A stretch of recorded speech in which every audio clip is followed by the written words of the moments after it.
Imagine your brain is like a supercomputer, but in the background, there's an old silent program running, one you might not even notice, a program that, at the most important moments, holds you back, makes you second-guess yourself, even sabotages your progress, not because it's evil, but because it thinks it's protecting you.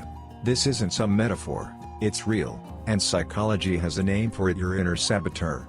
That voice that says, "Why even try?" or "This isn't for you." And the scariest part? Most people don't even notice it.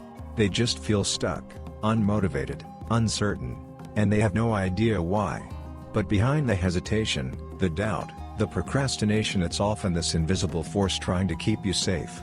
And here's the wild part: it's not protecting your dreams.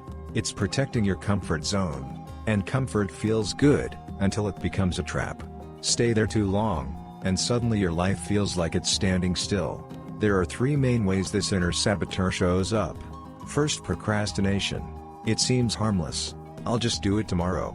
But your brain whispers, "You're not ready yet, just wait a little longer." But guess what? You never really feel ready. So you keep waiting, and nothing changes. Second, perfectionism. Sounds like a strength, right?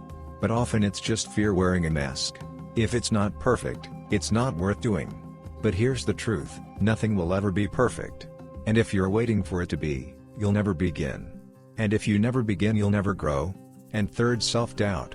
That quiet but powerful voice saying, "You're not good enough, others are better, you'll fail." And the moment you believe that, you start playing small. You shrink your vision, lower your voice, and the world misses out on what you could have created. But here's the good news. That voice isn't your enemy. It just doesn't understand what you really need.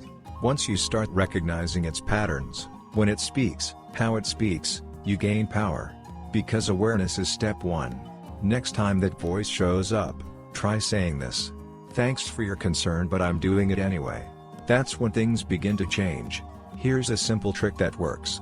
When you feel resistance or doubt creeping in, ask yourself, what's the smallest possible step I can take right now? Not tomorrow, not next week. Just one small step. Sometimes that's one sentence, one decision, one action. And those tiny moves? They break the biggest blocks. This skill, being able to notice your saboteur, ignore the fake excuses, and move anyway, might be one of the most powerful things you ever learn. Because every person who seems to have it all figured out, they've dealt with this too. But they didn't let that voice control their life.